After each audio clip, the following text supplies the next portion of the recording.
굿모닝 성도님들 좋은 아침입니다. 오늘 하루도 주님 주시는 말씀으로 우리 심령이 새로워지는 귀한 시간 되시기를 주님의 이름으로 소망합니다. 오늘 저에게 주시는 말씀은 열왕기상 19장 11절에서 21절 말씀입니다. 열왕기상 19장 11절에서 21절 말씀을 제가 봉독하겠습니다.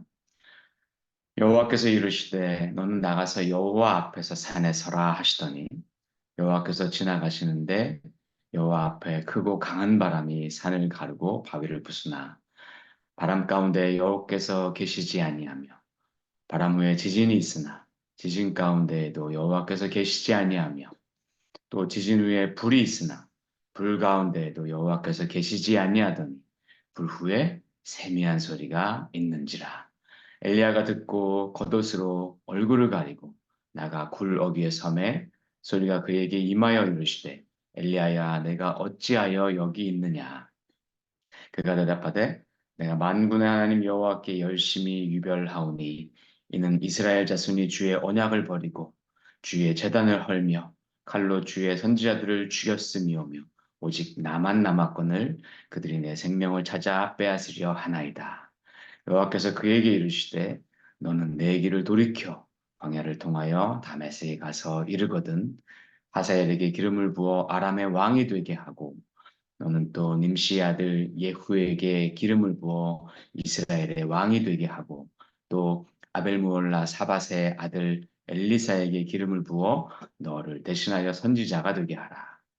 하사엘의 칼을 피하는 자는 예후가 죽일 것이요 예후의 칼을 피하는 자를 엘리사가 죽이리라. 그러나 내가 이스라엘 가운데에 7천 명을 남기리니 다 바알에게 무릎을 꿇지 아니하고 다 바알에게 입맞추지 아니한 자니라.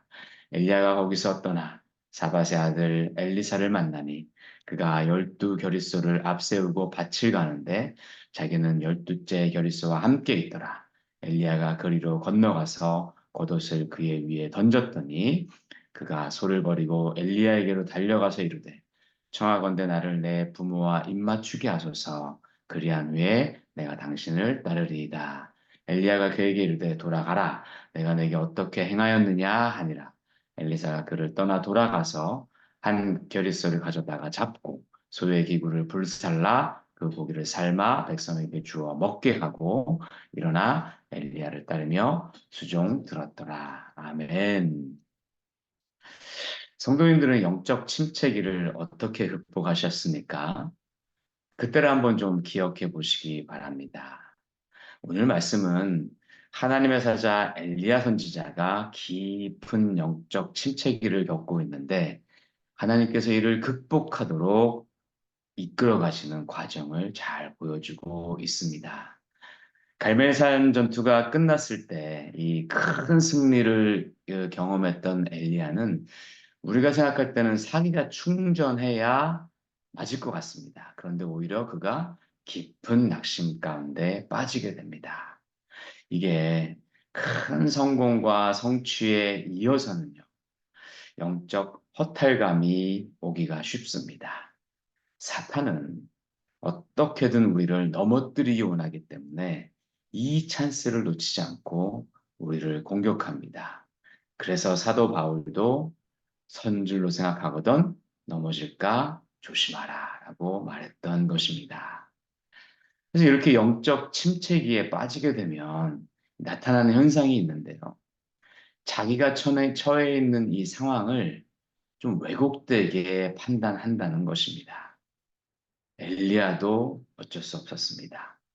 그는 이 온 이스라엘 땅에 오직 자기만이 유일하게 혼자 남아있는 선지자라고 잘못 생각합니다.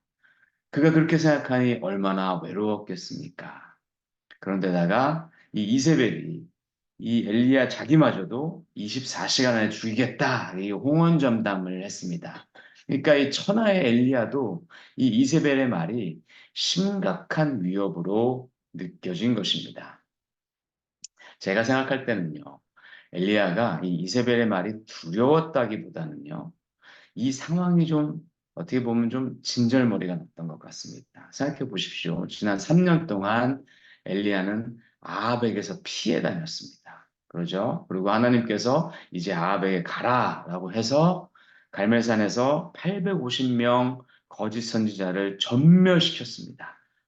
그럼에도 불구하고 전쟁은 끝나지가 않습니다. 도대체 끝나지가 않을 것 같은데 이 싸움을 자기 혼자만 고군분투해야만 한다고 느껴진 것입니다. 여기에 그는 지쳐버린 것 같습니다.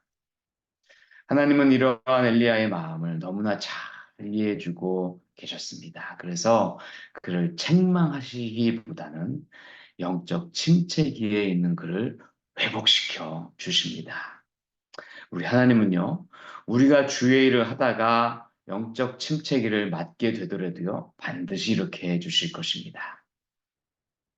하나님이 어떻게 엘리야를 다시금 세워주시는지 그럼 하나씩 살펴보도록 하겠습니다. 먼저 하나님은요, 어제 말씀에서 엘리야에게 천사를 보내서 그를 먹이십니다. 성도 여러분, 낭망한 사람에게는요, 위로가 먼저입니다. 그렇죠. 정말로 낙심이 크게 온 사람에게는요, 이 권면의 소리가요, 다 튕겨져 나갑니다. 그래서 일단은 그 사람에게 위로가 필요합니다. 그리고 그 사람의 그 정말 그 삶의 그 필요를 채워주는 것이 우선입니다. 그러면서요, 하나님은 그동안 하나님께서 그를 먹이시고 지켜주셨던 것을 그가 기억할 수 있도록 도와주셨습니다. 성도 여러분 기억나시죠? 엘리야는요, 이 까마귀 사건을 통해서 또 사르밧 과부 사건을 통해서 하나님께서 그를 계속 지키시고 먹여주시고 보호해 주셨습니다.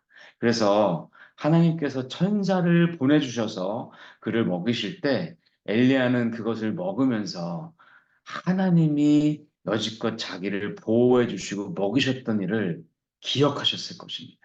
맞다. 우리 하나님께서 나를 여지껏 이렇게 먹여주시고 보호해 주셨지. 이것을 그가 기억했을 것입니다. 제가 이 청년들 목양하면서도 이 부분을 참 많이 강조합니다. 여러분, 그 청년회 때 가장 큰 특징은요, 불확실성입니다. 불확실성. 예. 이 직장도 불확실하고요. 가정도 불확실하고요. 거주지도 불확실하고요. 이 자기 삶의 커리어도 불확실하고요. 뭐 하나 안정된 게 없어요. 그러다 보니까 미래가 그냥 이들에게는 잿빛입니다. 회색빛입니다. 목사님, 앞이 깜깜합니다. 제 이 말을 얼마나 자주 듣는지 모릅니다.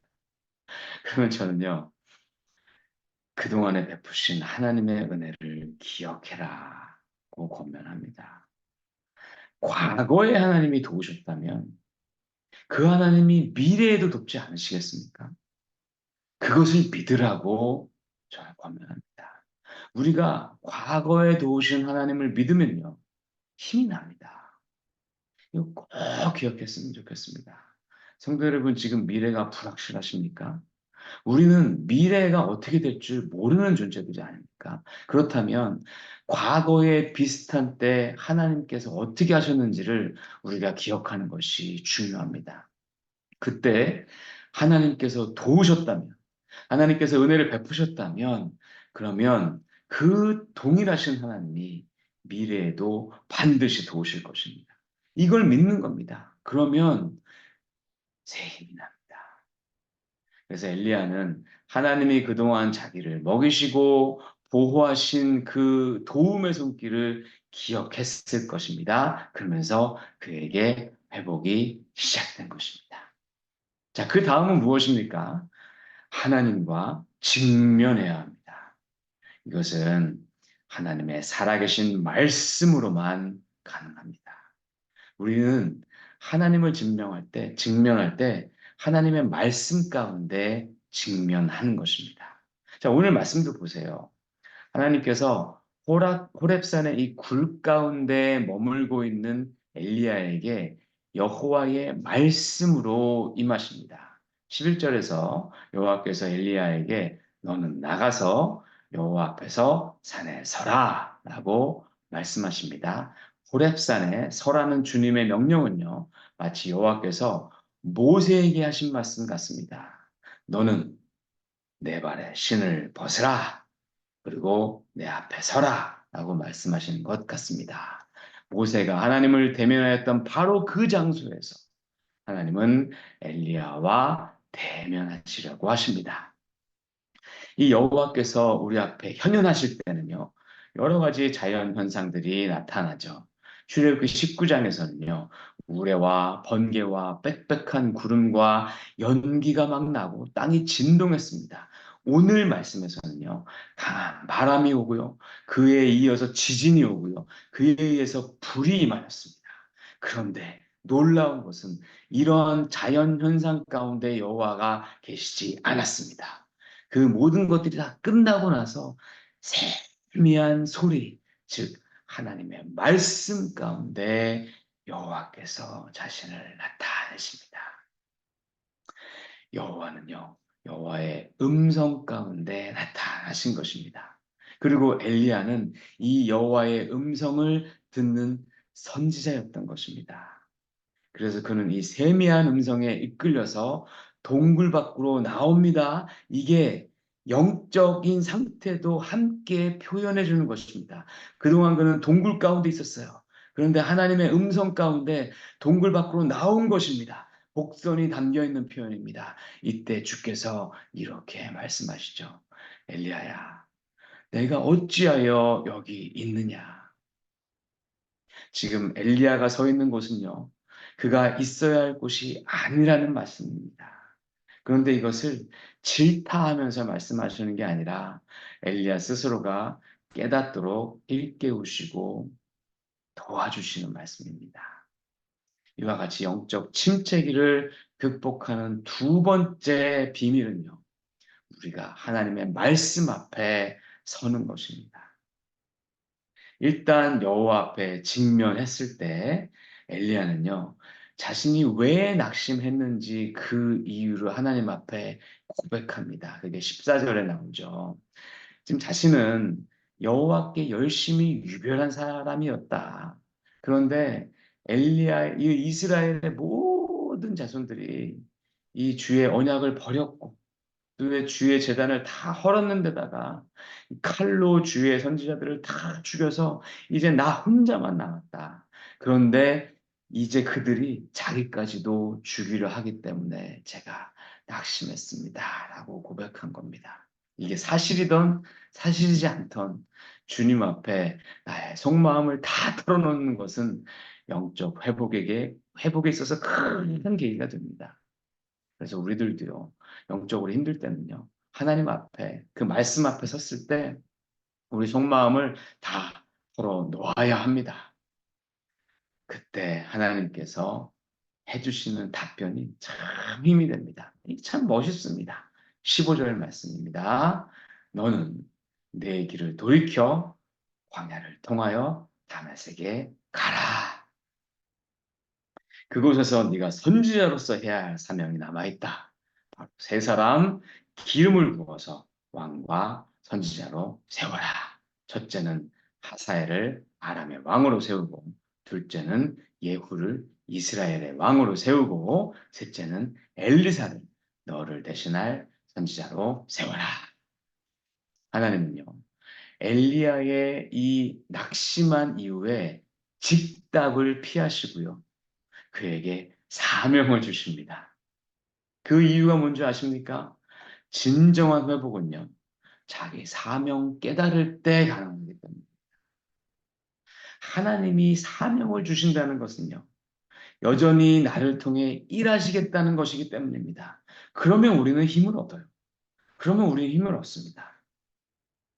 우리 사랑하는 성도 여러분, 우리가 선교사님들 이야기 들을 때마다 정말 그분들이 아무도 자기를 알아주는 사람 없는 고립무원의 땅에서 아무리 섬기고 또 섬겨도 또 자기를 배신하고 또 배신하는 그 사람들 놓고 어떻게 끝까지 선교를 감당한다고 하십니까?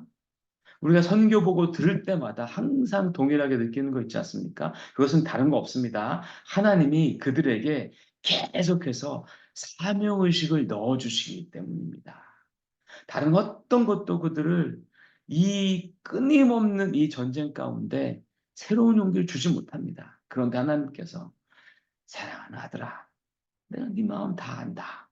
그런데 나를 위해서 저들을 한 번만 더 품어줄 수 있겠니? 라고 얘기하시면 그 말씀 때문에 선교사님들이 그들을 또 품고 나가는 것 아니겠습니까? 사역자에게 있어서 사명의식은 이만큼 중요합니다. 이게 생명 같은 거예요. 하나님은 엘리야에게 지금 가장 필요한 것을 주고 계시는 것입니다. 내가 너에게 줄 사명이 아직 남아있다. 그리고 나서 그 사명의 의미가 무엇인지를 말씀해 주십니다. 엘리야가 세울 이 세 사람, 하사엘, 예후, 엘리사를 통해서요. 엘리야가 지금 위협받고 있는 그 모든 자들이 칼로 죽임을 당할 것이다. 이 불의한 위협을 받고 있을 때요. 주님이 나를 대신해서 내 원수를 갚아주시는 분이시라는 사실이 우리에게 얼마나 든든한지 모릅니다. 이 말씀대로 하사엘은 이스라엘을 심판하는 막대기가 되었고요. 예후는 오므리 왕조를 멸하는 그 막대기가 됩니다. 그리고 그 이후에 주께서 한 말씀 더 하십니다. 이스라엘에는 아직 바알에 무릎 꿇지 않은 또 입맞추지 않은 7천을 내가 남겨놓겠다. 이것은 이 히브리어 이 문법적으로 보면 이미 남겨놓았다는 뜻입니다. 그래서 엘리야야, 너 혼자가 아니야. 7천이나 남아 있어. 라고 이야기하신 것입니다. 하나님의 이 말씀은요. 낭망하던 이 엘리야에게 새 힘을 불어넣어 주셨습니다. 이제 엘리야는 더 이상 동굴에 있는 사람이 아닙니다. 그의 영적 침체기는 하나님의 이 말씀 가운데 직면함으로 완전히 회복되었습니다. 이 새로운 사명을 받음으로 완전히 회복되었습니다. 그래서 그가 엘리사를 만나러 가는 길은 그가 호렙산에 내려왔던 그 발걸음보다 훨씬 가벼웠을 것입니다. 사명자가 사명을 깨달으면 없던 힘이 납니다. 그래서 19절 보면 엘리야는 엘리사가 있는 아벨무올라까지 단번에 올라갑니다. 거기서 만난 엘리사는요, 과연 엘리야 자신을 그 이을 선지자다운 자였습니다. 그가 밭을 갈고 있었는데 엘리야가 아무 말도 아무 설명도 없이 자기 겉옷을 그 엘리사 위에 던집니다. 이 행동의 의미를 엘리사는 바로 캐치합니다. 이것은 부르심이었습니다. 훗날 엘리야가 하늘로 승천할 때 엘리사가 이 겉옷을 받게 되죠. 그래서 엘리야의 영적 권능의 계보를 이어받습니다. 자, 그리고 그는 자신의 모든 것이라고 할 수 있는 그 결의소, 그 소와 그 소를 이끄는 그 모든 기구들을 다 정리해서 주변 사람들에게 다 나눠주고 이제 엘리야를 따르며 수종듭니다. 마치 12제자가 주님이 부르셨을 때 모든 삶의 도구들, 이 그물들 다 내려놓고 주님을 따랐던 것과 동일한 모습입니다. 이런 엘리사의 모습을 보면서 엘리야는 여호와 이레를 외쳤을 것입니다. 그렇구나. 내가 혼자가 아니었구나. 하나님이 모든 것을 준비하셨구나. 라고 느꼈을 것입니다. 성도 여러분 말씀 정리하겠습니다. 영적 침체기는요. 누구에게나 옵니다. 엘리야도 피할 수 없었습니다. 그런데요, 더 중요한 것은 이 영적 침체기는 반드시 극복돼야 됩니다. 그러기 위해서는 먼저 하나님이 그동안 나를 먹이시고 보호하신 것을 우리가 기억해야 됩니다. 다음으로는요, 하나님 말씀 앞에 직면하는 시간을 가져야 합니다. 그러면 하나님께서 우리에게 은혜 가운데 새로운 사명을 깨닫게 하실 것입니다. 이것이 우리에게 소망이 될 것입니다. 그러면 우리는 다시 한 걸음 내디딜 수 있습니다. 이러한 귀한 은혜가 우리 모두에게 임하시는 놀라운 이 새 아침 되기를 주님의 이름으로 축원드립니다. 우리 함께 기도하시겠습니다. 사랑의 아버지 하나님 감사드립니다. 오늘 엘리야를 주님께서 어떻게 위로하시고 어떻게 새로운 사명을 주시고 그것을 통해서 엘리야가 어떻게 회복되는지를 우리는 말씀을 통해서 배웠습니다. 하나님, 저희도 주님 앞에 주님 섬기다가 넘어지고 좌절하고 낙심할 때가 많습니다. 주님, 저에게 찾아오셔서 하나님이 어떻게 내 인생 가운데 도와주시고 보호하시고 공급하신 분이심을 우리가 기억나게 해주시고 하나님 그 은혜 가운데 침잠하며 그 다른 어떤 것보다 하나님의 그 말씀 가운데 직면함으로 말미암아 하나님이 나에게 주시는 새로운 사명 깨닫고 다시금 그 하나님의 인도함 가운데 나아갈 수 있는 새로운 용기를 저에게 허락하여 주시옵소서. 감사드리며 우리 주 예수 그리스도 이름 받들어 기도하옵나이다. 아멘. 감사합니다. 우리 기도 제목 나누겠습니다. 혹시 저희 중에 영적 침체기를 지나는 분 계십니까? 오늘 말씀 듣고 하나님의 주신 은혜 가운데 하나님의 말씀 가운데 직면하며 하나님 주시는 새로운 사명으로 새 힘을 얻으시기를 기도하시기 바랍니다. 둘째로 저희 교회 위에 계속해서 기도해 주시면 감사하겠습니다. 특별히 VBS 서머 캠프 다가오고 있고요. 또 유스 미션 트립 다가옵니다. 이 여름 사역 위해서 기도 부탁드리고요. 또 우리 담임 목사님 수술과 치료 과정 위해서 간절하게 기도 부탁드립니다.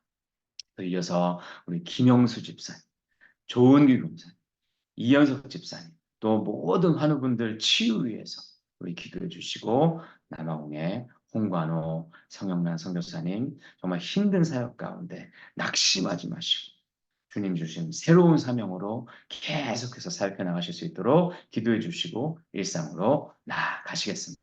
우리 함께 기도하시겠습니다.